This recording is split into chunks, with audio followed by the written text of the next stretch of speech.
Na sequência, vamos estudar a palavra de Deus. Abra a sua Bíblia no Evangelho de Mateus, capítulo 6, por favor. Vamos estudar a palavra de Deus nesta noite. Evangelho de Mateus, capítulo de número 6. Amém? Amém.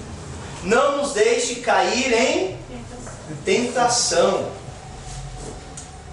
Essa é a nossa oração. Não nos deixe cair em tentação. Esse deve ser o nosso clamor, esse deve ser o nosso desejo. Não nos deixe cair em tentação. Essa foi a oração que Jesus nos ensinou a orar. Dentre tantas coisas que o Senhor poderia nos ensinar e nos ensinou, Ele deu ênfase aqui nessa oração.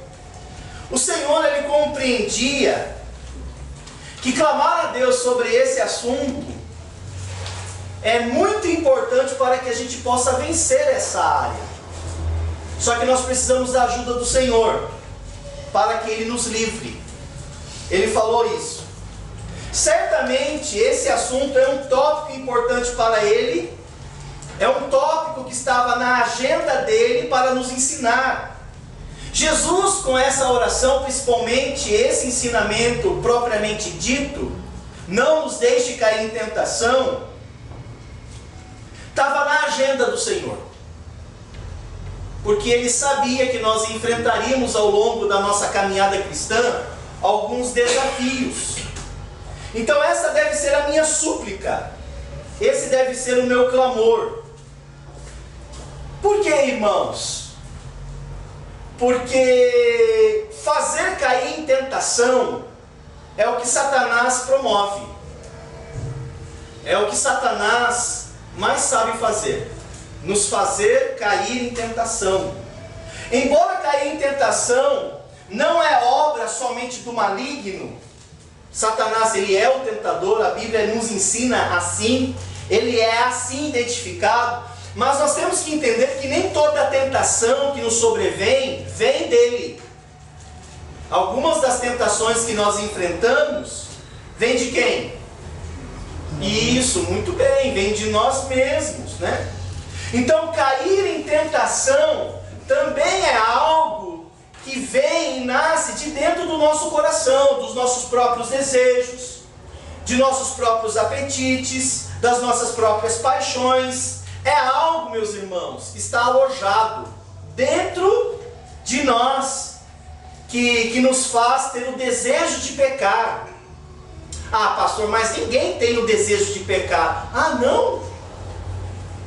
Todos nós, irmãos, temos desejos de saciar as vontades da carne. E Jesus reconhece e nos ensina que nós devemos resistir à carne, isso é verdade, mas não é algo que eu e você, nós, possamos vencer sozinhos. Nenhum de nós consegue vencer as tentações sozinhos. Nenhum de nós. Irmão, sem a ajuda graciosa do Senhor, você não consegue resistir às tentações da carne. Nós precisamos do Senhor. Nós precisamos, inclusive, segundo o ensinamento do Senhor, nós precisamos aprender a clamar sobre isso. Livra-nos da tentação. Livra-nos desse desejo maligno. Livra-me, Senhor, desses pensamentos perversos. Livra-me, Senhor, dessas intenções malignas. Tiago, inclusive, ele vai dizer, a dona Noeli disse isso ali do banco, sobre a tentação vindo de nós mesmos.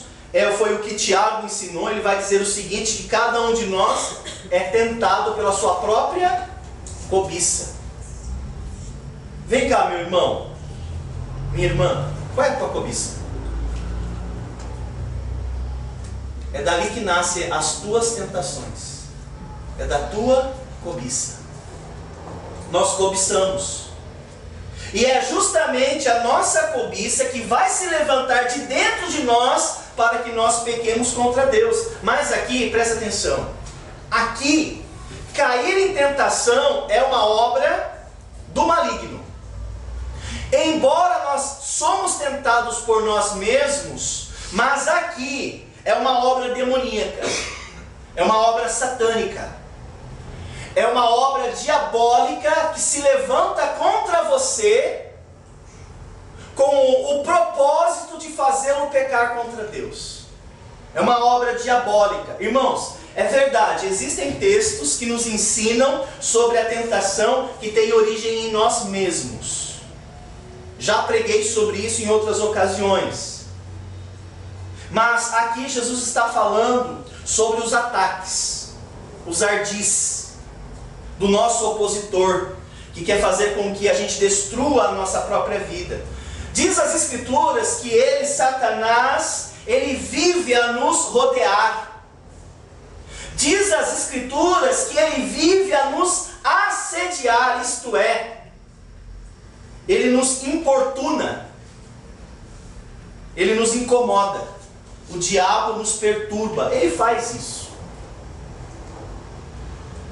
Diz as Escrituras que ele, Satanás, vive a nos seduzir. Seduzir, isto é, encantar, engodar, aliciar, atrair. Ele faz isso, e faz muito bem. Agora, a pergunta que fica é a seguinte: como que a gente pode resisti-lo para não cair em tentação? Sendo que ele nos cerca, os pensamentos, os nossos sentimentos, soprando nas nossas mentes, soprando nos nossos sentimentos. Irmãos, uma coisa é verdade: ele não pode saber o que eu estou pensando. Ele não tem essa capacidade, somente Deus sabe o que eu penso. E ele também não pode me fazer pecar. Essas duas coisas ele não tem poder de saber o que eu penso e me forçar a pecar. Isso ele não pode fazer. Mas ele pode gerar grande pressão em nós. Isso ele o faz. Uma grande pressão, que nós chamamos opressão. Opressão. E para nós que queremos viver uma vida reta, eu creio que você, meu irmão, quer viver uma vida piedosa. Eu acredito nisso mesmo. Que eu e você, nós queremos viver uma vida santa. Então a luta é constante. A luta é constante, chega a ser desgastante. Em alguns casos, irmãos, confesso a você, chega a ser angustiante a luta contra os desejos da carne. É angustiante. Eu não sei se você já ficou tão angustiado, porque você tanto lutou contra os seus desejos da carne. Porque você deveria ficar assim, sim. Porque o desejo da carne, ele cresce constantemente no nosso coração. E às vezes, nós sabemos que aquilo que desejamos é pecaminoso, e eu fico lutando comigo. Eu fico às vezes até angustiado por não querer pecar. Falando inclusive para Deus: Senhor, eu não quero. Você já falou isso para Ele? Eu vivo falar isso para o Senhor. Não quero mais, Senhor, me ajuda, me liberta. Eu não quero mais ter que pecar contra o Senhor. Eu não quero mais ter que ceder, me ajude. Acredito que esse também é o seu clamor ao Senhor, porque na verdade Ele nos ensina a fazer isso. Porque o pecado, irmãos, nós temos que entender que quando ele nos seduz, nos atraindo, o pecado entorpece a alma. O pecado, ele entorpece as nossas percepções. E quando eu estou em pecado, você já percebeu que a gente não consegue mais discernir coisas espirituais? Não discerne, porque a mente, ela ficou totalmente encantada pelo pecado. A gente perde o discernimento. Inclusive, quando nós estamos caindo em tentação, levando-nos a pecar contra Deus, inclusive, diminui o meu interesse nas coisas espirituais. Eu não tenho interesse nas coisas espirituais. Assim sendo, quando alguém não tem interesse em coisas espirituais, qual é a conclusão que a gente chega, irmãos? Quando orar não é tão interessante, quando ler a Bíblia não é tão interessante, quando vir à igreja não é interessante, quando falar de as outras pessoas não é interessante, quando tirar aquele canal porque talvez tenha uma cena com uma intenção sexual e eu assisto aquilo e eu não consigo mudar o canal, quando eu começo a ceder a essas coisas, eu já sei, essa pessoa está engodada, ela está seduzida.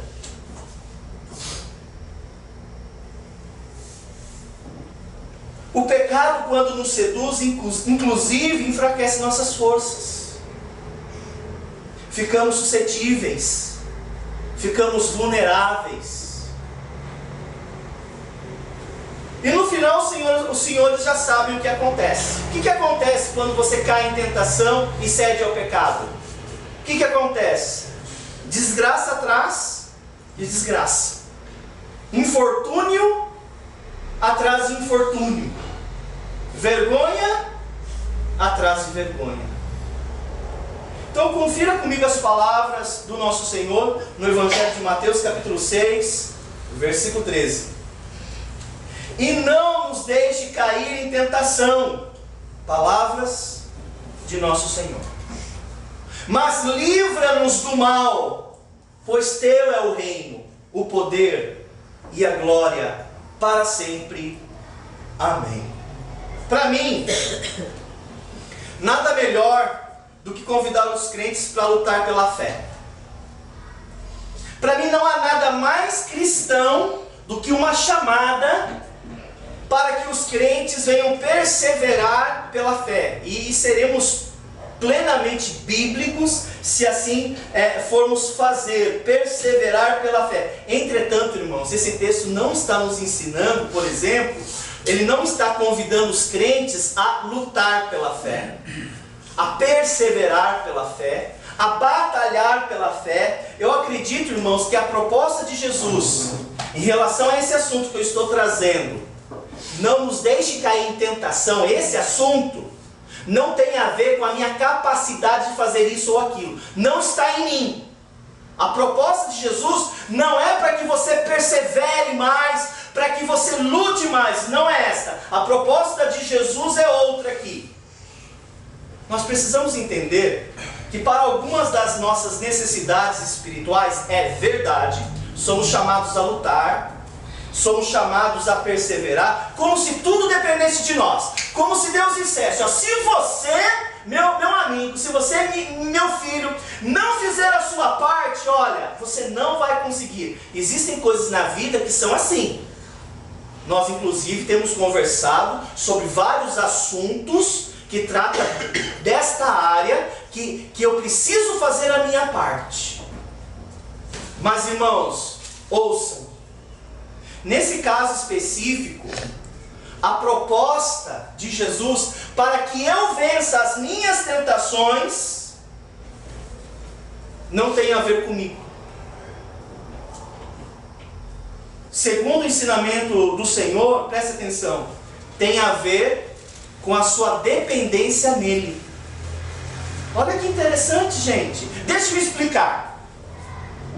Jesus está ensinando para que eu confie no Senhor, para que eu tenha plena dependência dele. Tem a ver aqui, irmãos, o ensinamento para vencer as tentações tem a ver com confiança em Deus, tem a ver com crer nele, tem a ver com o exercício da fé. Sabe como que eu sei disto? Analise comigo o texto por alguns instantes. Analise comigo, perceba novamente a oração do Senhor que nos ensina aqui. Preste atenção na oração que Jesus nos ensinou a orar, Mateus 6,13. Olha como que eu sei que isso não tem a ver comigo, não está em mim, eu preciso confiar nele. Olha o que ele vai dizer, Jesus: e não nos deixes cair em tentação, mas livra-nos do mal, pois teu é o reino, o poder e a glória para sempre. Amém. O que é que Jesus está ensinando? Vocês entenderam o que ele está falando aqui? Vocês conseguiram compreender? Irmãos, Jesus está ensinando que para que eu vença a tentação, eu preciso confiar nele, haja vista que dele é o reino. como se ele dissesse: Senhor, me livra, porque o Senhor tem o poder, o Senhor tem o reino. Senhor, me ajude, porque o Senhor tem o poder. Senhor, me ajude, que o Senhor tem a glória para sempre. Amém. Perceba que ele não olha para si mesmo. Ele não fala, Jesus não fala para os cristãos olharem para si mesmos.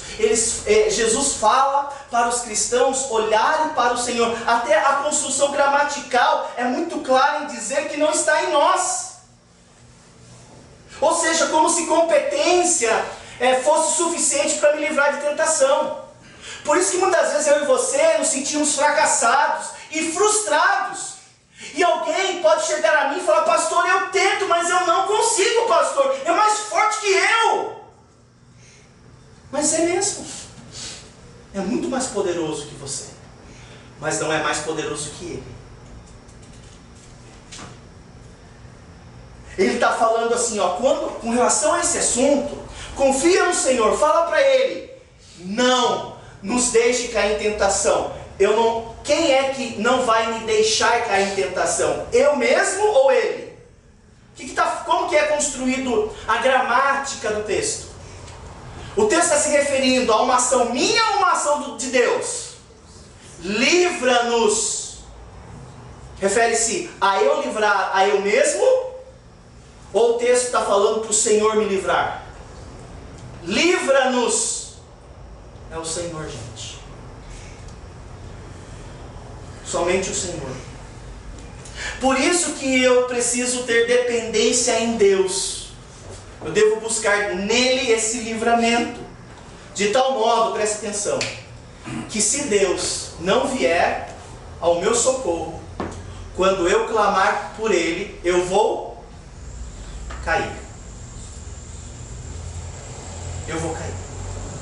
Jesus está falando: se Deus não vier ao teu encontro, você vai cair. Pereceremos. Irmãos, eu e você, por mais hábeis que achamos ser, eu e você, nós não conseguimos nos desvencilhar das garras do mal. Aliás, esse é o ensinamento de boa parte dos Salmos. Pode ler os Salmos. Nos Salmos você vai ver algumas lutas, algumas dificuldades, que eu por mim mesmo não consigo vencer. Preciso do Senhor. Que bonito aquele hino, né? Eu preciso do Senhor. Porque se na verdade, se tudo dependesse de nós, eu não precisaria aclamar preciso do Senhor. Eu poderia fazê-lo por mim mesmo. Mas eu preciso do Senhor. Eu preciso que o Senhor me ajude. Porque se o Senhor não me ajudar, eu vou perecer. Uma figura muito interessante está lá no livro do Apocalipse. Que no final dos tempos, não sei se você já leu o livro do Apocalipse, no final dos tempos, pode abrir lá, Apocalipse capítulo 20. No final dos tempos, a Bíblia ela nos ensina que Satanás sairá a seduzir as nações, quase que no final do reino milenar de Cristo. E quando Satanás, o diabo, sair para seduzir as nações, o texto bíblico vai dizer que ele, o diabo, Satanás, ele vai conseguir, gente, seduzir as nações. Mas você não está entendendo o que o texto está falando. Porque aqui nós estamos falando no reino de Cristo. No final do reino de Cristo, no final do reino milenar, a Bíblia vai dizer que Satanás vai ser solto e ele sairá a seduzir as nações, e ele vai a passear, ele vai viajar pelos 4 cantos da terra, e ele vai seduzir pessoas que, segundo a Bíblia, não se pode enumerá-las. Ele vai enganá-los, seduzi-los, atraí-los, aliciá-los. No final do reino de Cristo, certamente dezenas e dezenas de pessoas. O texto bíblico chega a dizer a nós que as pessoas que ele vai enganar, presta atenção, no final do reino de Cristo, o livro do Apocalipse vai dizer, é como se fosse possível contar os grãos de areia de uma praia, que não se pode contar. O número de pessoas que ele aliciará. E essa investida monstruosa de Satanás no final dos tempos, no final do reino de Cristo, no final do reino milenar, aqui ó, só não logrará êxito, ele só não vai vencer os santos. Satanás só não vai triunfar sobre eles, sabe por quê? Não é porque haverá na cidade santa um montão de crente que vai resistir. Não é porque no acampamento dos santos vai haver legiões e legiões de anjos bons que vai resisti-lo. Não. Satanás sai para seduzir as nações no final dos tempos. Ele vai viajar pelos 4 cantos da terra.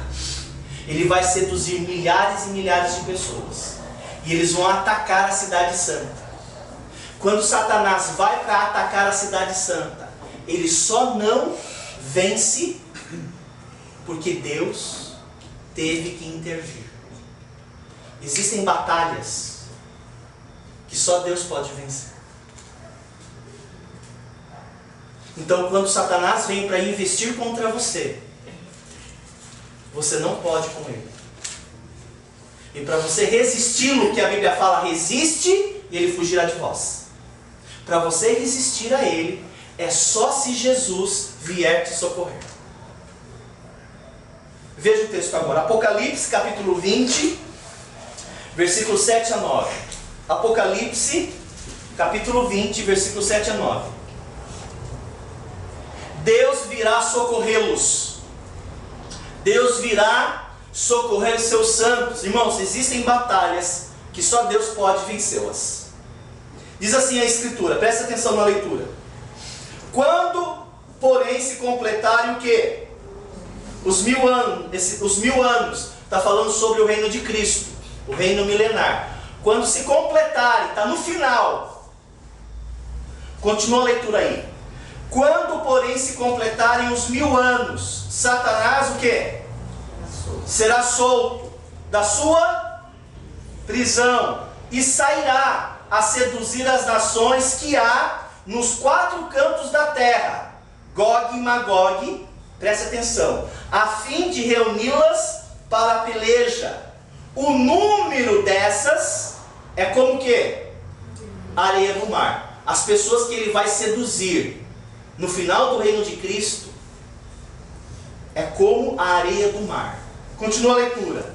Marcharão então pela superfície da terra e sitiarão o acampamento dos santos e a cidade querida. Olha o que diz agora. Desceu, porém, fogo do céu e os consumiu. Olha que interessante. Nós precisamos compreender, irmãos, que há certas lutas, que há certas dificuldades, que eu por mim mesmo não sou capaz de vencê-las. E talvez você esteja passando por uma situação assim. E você diz assim, pastor, eu estou sem forças. Eu não sei mais o que fazer. Pastor, eu já tentei de tudo. Pois bem, meu irmão, Deus está querendo te ensinar que há certas batalhas na vida que não depende de você. Depende da sua dependência plena em Deus. Você vai ter que confiar em Deus. Por isso que Jesus ensinou, né? Quando vocês forem orar, vocês vão orar assim: e não nos deixe cair em tentação. Senhor, não nos deixe cair em tentação, mas livra-nos do mal. Quer um outro exemplo? Que existem batalhas que não é o quão experiente eu sou, não tem nada a ver com você. É que existem batalhas que são maiores que você. Você deve resistir, você deve lutar, mas às vezes nós estamos tentando sozinhos. Nós vamos nos frustrar. Um outro exemplo muito claro que eu quero trazer a você sobre isso: antes de Jesus ser entregue nas mãos dos seus algozes, Jesus tem uma conversa com os seus discípulos, com os 12, sobre a via dolorosa, sobre o propósito por que ele nasceu. Jesus tem uma conversa: olha, eu nasci com um propósito, eu vou falar para vocês agora. Ele vai falar sobre sua morte, a sua crucificação, antes dele ser entregue aos seus algozes. Ele vai falar da forma como ele vai morrer. E Pedro, nós conhecemos a história, Pedro, dos 12, é o que mais teve dificuldades em assimilar aquilo. Pedro foi a pessoa que mais lutou para aceitar que Jesus teria que morrer. Ele estava resistindo a Jesus Cristo. Ele não queria aceitar aquilo. E Jesus, ele repreende a Pedro. Jesus mandou um recado para ele, explicando para ele o seguinte. Gente, presta atenção. Jesus vai dizer o seguinte para ele: Pedro, existem coisas na vida que a gente só consegue vencer se Deus intervir. Quer ver só a conversa?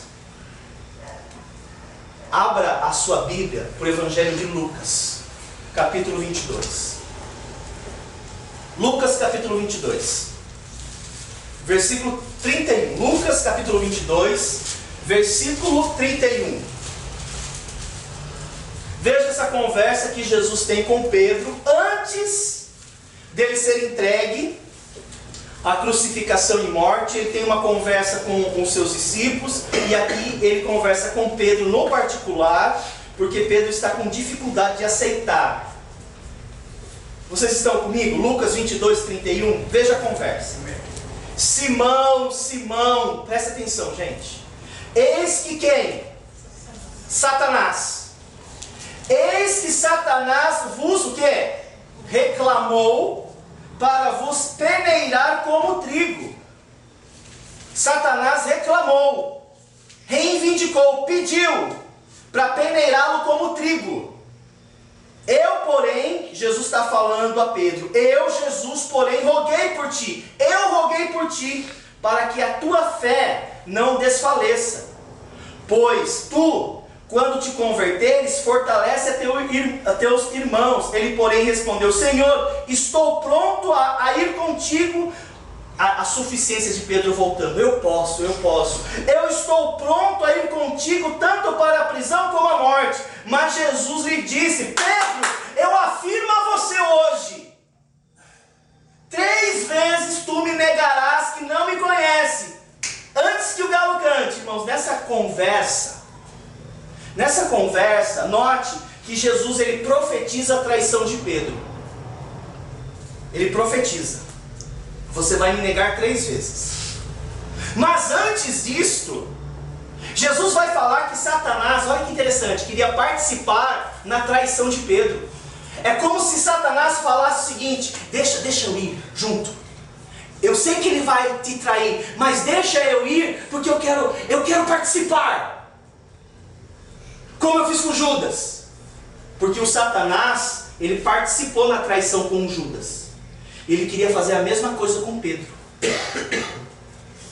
Jesus falou para ele: não, eu não vou permitir. Deixa eu ir tentar o Pedro. Eu quero destruir a vida de Pedro como eu destruí a vida de Judas. Jesus, nessa conversa com Pedro, vai falar o seguinte: olha, Pedro, você acha que você pode?